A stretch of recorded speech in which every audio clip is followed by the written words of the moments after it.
Le texte de ce matin se trouve donc dans l'évangile de Matthieu au chapitre 5 et je lirai les versets 1 à 10. Matthieu 5, 1 à 10. Quand Jésus vit les foules, il monta sur une montagne et il s'assit. Ses disciples vinrent auprès de lui.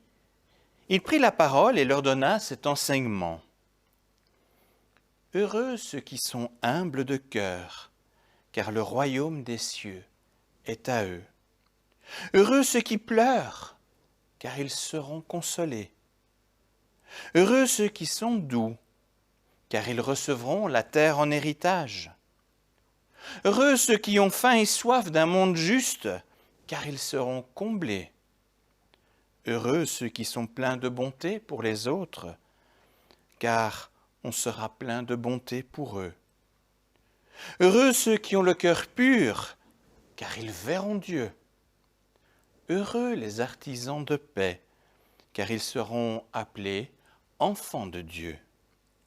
Heureux ceux qu'on persécute à cause de leur combat pour la justice, car le royaume des cieux est pour eux. Jusqu'ici, la lecture de l'Évangile pour ce matin.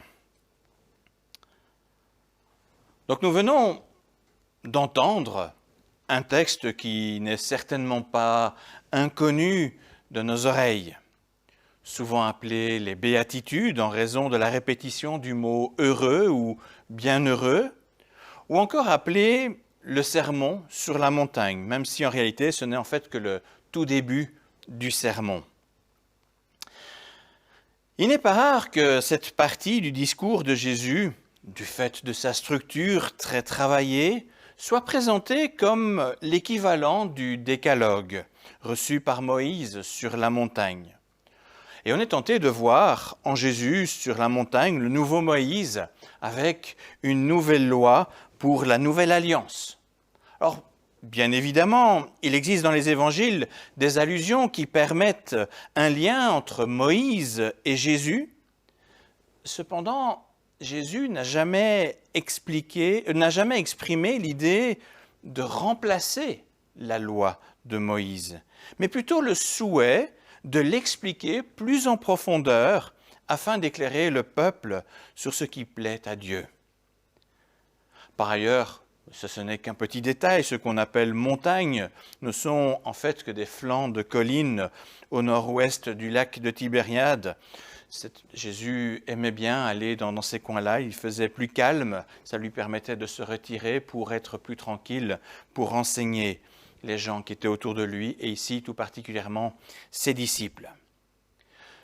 Matthieu, dans cet épisode, au début, évoque une foule, mais il ajoute aussi que ce sont les disciples qui sont juste à côté de Jésus.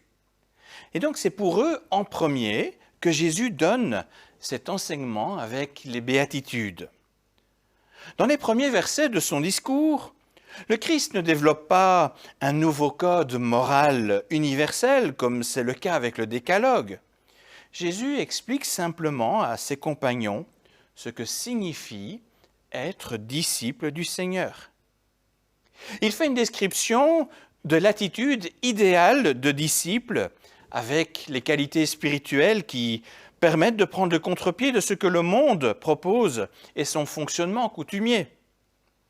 En fait, la radicalité du texte nous permet assez vite de saisir que Jésus décrit ici la manière qu'il a lui-même choisie pour sa vie dans ce monde. Et tout au long de l'Évangile qui raconte l'histoire de Jésus, nous lisons en fin de compte l'exemple pratique de ce qu'il enseigne ici avec les 8 béatitudes. Après cette introduction, je propose d'aller plus loin, un peu plus en profondeur dans le contenu du discours, du début du discours de Jésus. Dans l'évangile de Matthieu, Jésus nous propose une première partie avec 8 déclarations, commençant toutes par « heureux ceux qui » ou « bienheureux » selon des traductions plus anciennes. En fait, cette façon de parler, qui est assez particulière, n'est pas nouvelle. D'une part, on la retrouve par exemple dans les psaumes, entre autres celui que j'ai lu tout à l'heure, et ce sont des psaumes qui ont certainement inspiré Jésus. Vous y trouverez par exemple 15 versets commençant par « bienheureux », du moins l'équivalent hébreu. Généralement, l'expression sert à exprimer l'idée de bonheur de celui qui se confie en Dieu. D'autre part, on trouve aussi cette formulation ailleurs dans l'Ancien Testament, par exemple dans le livre des Proverbes, pour parler du bonheur que l'on a à compter sur la sagesse. D'autre part encore, on retrouve cette expression dans des écrits grecs philosophiques, avec des citations commençant par Makarios, c'est le terme grec utilisé dans l'Évangile qui veut dire « heureux sont ceux » ou « bienheureux ». Ou encore dans des écrits apocryphes comme le livre de Siracide, qui affectionne en fait particulièrement l'expression. Alors dans tous ces exemples, le texte propose un ou plus rarement 2 maximes commençant par « bienheureux ». Avec 8 citations consécutives, le texte de Matthieu se démarque et est assez unique en son genre, ce qui lui vaut son nom d'ailleurs plus spécifique de béatitude. Les béatitudes, c'est lié au mot Makarios. Les déclarations de Jésus se distinguent en outre par leur contenu. Heureux les humbles, heureux ceux qui pleurent, heureux ceux qui aspirent à plus de justice, heureux ceux qui sont pleins de bonté, ceux qui ont le cœur pur, les bâtisseurs de paix, heureux ceux qu'on persécute. Jésus prend carrément le contre-pied de ce que le monde propose pour être heureux. Dans le monde, ce qui est généralement préconisé pour être heureux, c'est d'être fort, d'être loin des souffrances, d'avoir toujours gain de cause, d'avoir des moyens confortables, de ne réprouver aucun désir du cœur, de se faire respecter pour rester tranquille, pour être tranquille, d'être en bonne santé, sans la moindre contrainte. Or Jésus propose à ses disciples un chemin vers le bonheur tellement différent. À première vue, ce n'est pas très racoleur pour les disciples fraîchement arrivés comme nous le lisons au chapitre précédent. Somme toute, il leur demande « Êtes-vous prêts à renoncer à tout orgueil, renoncer à vos droits, renoncer à votre confort pour affronter souffrances et persécutions de sorte à être mes disciples ?» On doit bien le reconnaître, l'idée ne semble pas très sexy au premier regard. Cependant, il donne aussi une promesse qui fait toute la différence. Le bonheur est pour ceux qui choisissent le royaume des cieux. Poursuivons en creusant plus loin encore. Selon Jésus, qui recevra quoi? Donc, Jésus évoque 8 situations et donne pour chacune d'elles une promesse. Alors avant de m'intéresser au qui, regardons d'abord les deuxièmes parties de chaque verset, c'est-à-dire le quoi, les promesses qui doivent conduire au bonheur. Au verset 3, le royaume des cieux est à eux. Au verset 4, ils seront consolés, ils recevront la terre en héritage, ils seront comblés de justice. On sera plein de bonté pour eux. Ils verront Dieu. Ils seront appelés enfants de Dieu. Le royaume des cieux est à eux. Autant la liste des difficultés paraissait difficile, mais autant les promesses données ici sont impressionnantes. Voir Dieu, devenir ses enfants, recevoir un héritage de lui, recevoir même un royaume. Ces promesses sont tellement grandioses qu'on a même de la peine à y croire, à se représenter ce que cela signifie pour nous. Dans la liste que je viens énumérer, je ne sais pas si vous y avez prêté attention, mais la première promesse et la dernière promesse sont identiques. Le royaume des cieux est à eux. Cette promesse vient comme encadrer toutes les autres. En réalité, toutes les promesses forment un tout. Les promesses sont liées les unes aux autres. Aucune promesse ne va sans les autres. Jésus décrit ici toutes les facettes différentes d'une même et grande promesse pour les disciples. Être membre du royaume des cieux, être membre de la famille de Dieu, les héritiers de toutes les promesses données dans les Écritures. Et c'est justement là que se trouve la source du bonheur proposée par Jésus. Alors quand nous comprenons cette unité autour d'une grande promesse, nous comprenons mieux que chaque verset des Béatitudes forme un tout. Et cette unité concerne donc également la première partie de chaque verset. Jésus n'est pas occupé à décrire différentes catégories de gens, mais bien différentes réalités que peuvent rencontrer ses disciples d'alors et aussi d'aujourd'hui. En d'autres mots, celui qui est persécuté est aussi appelé à être humble. Celui qui subit l'injustice est aussi appelé par Jésus, c'est aussi celui que Jésus appelle à pratiquer la bonté ou à chercher la paix. Nous sommes ainsi concernés par les 8 versets, comme formant un tout. Ce n'est pas un menu à la carte. Quelle que soit la situation rencontrée dans notre vie chrétienne, Jésus nous parle toujours de bonheur en recevant sa grande promesse du royaume des cieux.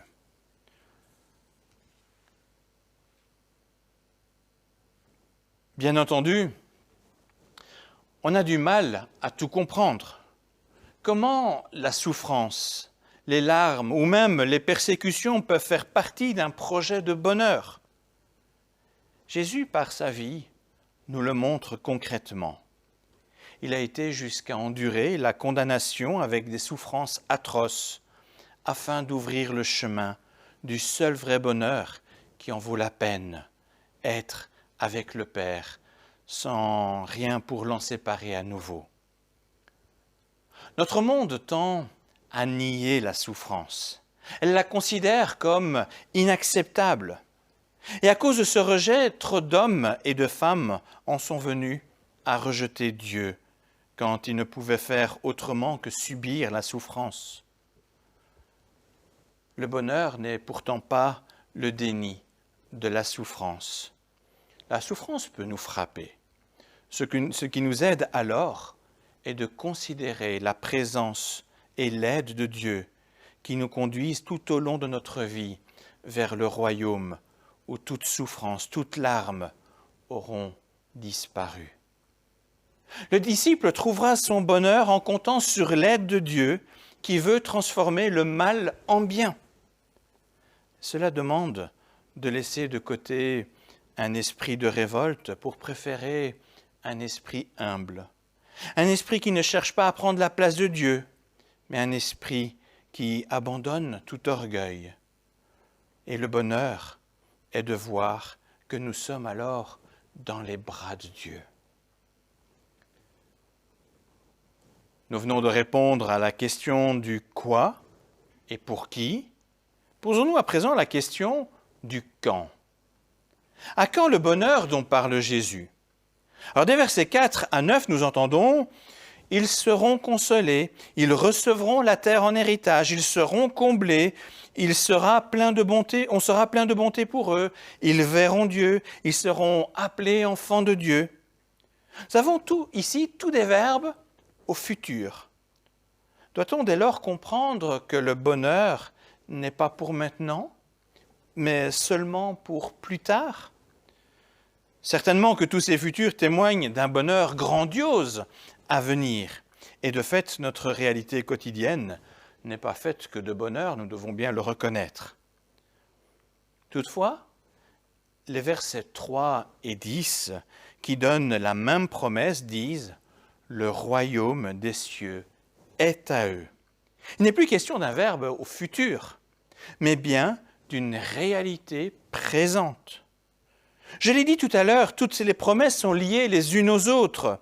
Ainsi donc, ces deux versets au présent, avec cette promesse qui cadre les autres, nous disent qu'il existe déjà un bonheur présent. La réalité du royaume des cieux n'est pas encore pleinement accomplie ici-bas. Toutefois, Dieu nous permet déjà d'y goûter partiellement, de goûter partiellement à ses bénédictions. Dès maintenant, Dieu accorde sa consolation. Dès maintenant, il pourvoit nos besoins. Dès maintenant, il intervient pour corriger des injustices. Dès maintenant, nous expérimentons l'amour fraternel rempli de bonté. Dès maintenant, nous sommes avec Dieu. Par son esprit, il vit en nous. Et dès maintenant, nous sommes appelés enfants de Dieu. Le chemin de disciple n'est pas simple. Les difficultés sont là, les souffrances aussi. Mais en faisant confiance à Dieu, nous ne sommes pas seuls pour y faire face. Il y a déjà du bonheur à savoir que Dieu est à nos côtés, au quotidien, dès maintenant. Quand nous lisons les béatitudes données par Jésus, notre attention est facilement attirés par la fin. Heureux ceux qu'on persécute. On voit cela comme un point culminant de ce texte. Il est vrai que voir des chrétiens être exécutés pour leur foi est profondément révoltant. L'injustice et la souffrance sont énormes dans des situations comme celle-là. Je souhaite néanmoins porter notre attention davantage sur la première béatitude. Heureux ceux qui sont humbles de cœur. Tout le reste de ce qui est demandé aux disciples découle de ce premier verset. Même la manière d'affronter les persécutions dont même la manière d'affronter les persécutions dépend de ce premier verset. L'opposé de l'humilité, c'est l'orgueil. Le pire ennemi de l'être humain. C'est par orgueil que beaucoup ont rejeté Dieu pour prendre sa place. C'est la définition même du péché. C'est par orgueil que l'être humain a rejeté toute parole venant de Dieu. C'est par orgueil que tant d'injustices sont commises. C'est encore par orgueil que la haine prend le dessus sur l'amour. Mais regardons comment Jésus a totalement pris le contre-pied de ce péché d'orgueil. Le Père lui a demandé de venir sur la terre pour une mission difficile, c'est le moins qu'on puisse dire. Et il ne s'est pas rebellé contre son Père. Quand il est venu en Israël, le territoire était occupé par une armée ennemie. Il ne s'est pas révolté contre cette autorité, pourtant abusive au point qu'elle permettait de condamner un innocent à la croix pour maintenir son pouvoir. Quand on demande à Jésus s'il fallait payer l'impôt à cet occupant, il a répondu très humblement, « Rendez à César ce qui est à César et à Dieu ce qui est à Dieu. » N'oublions pas la deuxième partie. Jésus ne s'est jamais rebellé contre le chemin de souffrance sur lequel il marchait.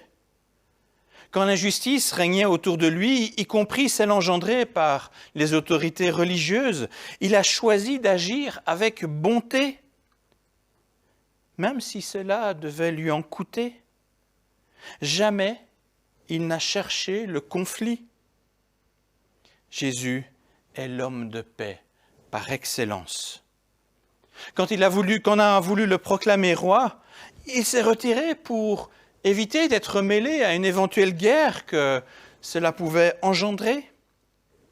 Tout cela ne fut possible parce qu'il n'y avait pas de rébellion dans son esprit. C'était un homme à l'esprit humble qui s'en remettait complètement à son Père céleste. Jusqu'à la croix où il demande même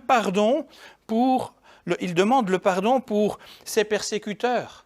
et où il remet aussi son âme dans les mains du Père. Toute sa confiance est dans les promesses de son Père céleste.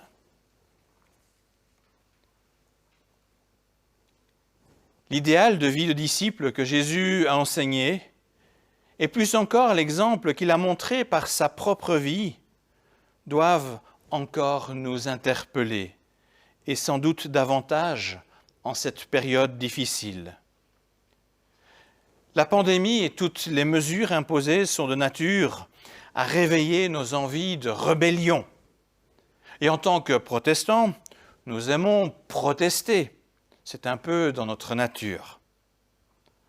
Or, quand la protestation devient rébellion, elle peut conduire à ne plus placer en Dieu sa confiance pour la remplacer par nos propres actes d'opposition.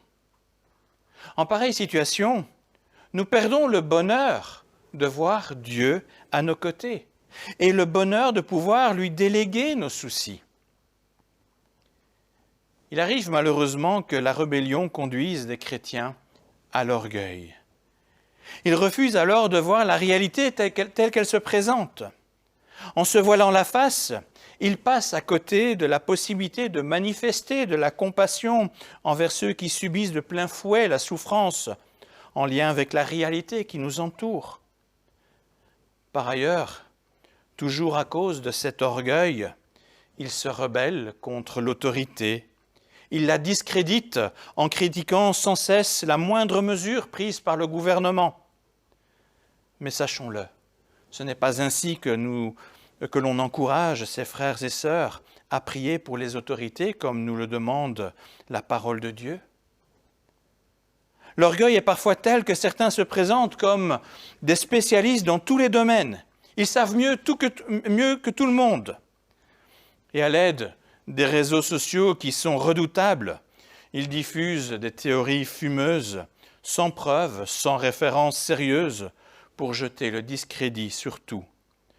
Tantôt les autorités, tantôt les scientifiques, tantôt les institutions, tantôt les forces de l'ordre. Malheureusement, tout cela crée de vives tensions, et parfois y compris entre chrétiens. Quand on en arrive à cette situation, on est bien loin du bonheur d'être des artisans de paix, bien loin de la douceur dans l'amour, bien loin aussi de la justice. Et si on n'y prend pas garde, tout cela pourrait finalement favoriser l'éloignement vis-à-vis de Dieu et faire oublier le bonheur d'être intimement lié à lui. Jésus n'a pas remis en question les autorités romaines.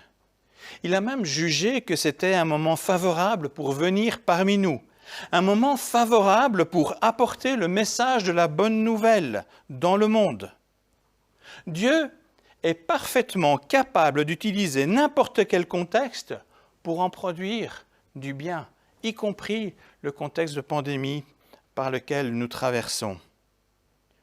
Le Christ a toujours fait preuve d'une grande humilité, d'une grande douceur. Jamais il n'a cherché à monter les uns contre les autres, car il savait que toutes choses sont dans les mains de Dieu. Nous ne comprenons pas pourquoi nous devons passer par l'épreuve actuelle de la pandémie. Il existe néanmoins une manière de la traverser de façon constructive, en gardant un cœur humble devant Dieu et en lui faisant confiance. De la sorte, nous suivons l'exemple de Jésus en pratiquant la bonté et en recherchant la paix. Même si les mesures sanitaires prises à l'encontre des lieux de culte nous privent d'une vie communautaire normale, nous avons l'occasion de nous serrer les coudes, de sorte à nous entraider dans un humble esprit de service, l'occasion de nous consoler mutuellement et ainsi aussi déjà goûter à une part de bonheur que Dieu nous réserve. Parce que nous sommes enfants de Dieu et que son esprit habite en nous, le Seigneur nous donne en plus la capacité d'être des artisans de paix, en évitant d'alimenter des tensions destructrices. Dieu a donné l'autorité à certains, le don de la connaissance poussée à d'autres. Prions pour que ces gens puissent être guidés et puissent être aidés par l'Esprit Saint. Nous pouvons aussi goûter au bonheur en constatant comment Dieu donne la sagesse à eux pour bien agir dans les choix politiques, dans les conseils scientifiques. Et finalement, prions aussi afin que Dieu nous donne l'humilité nécessaire pour être de fidèles disciples du Christ, à l'image de son exemple dans les évangiles. Amen.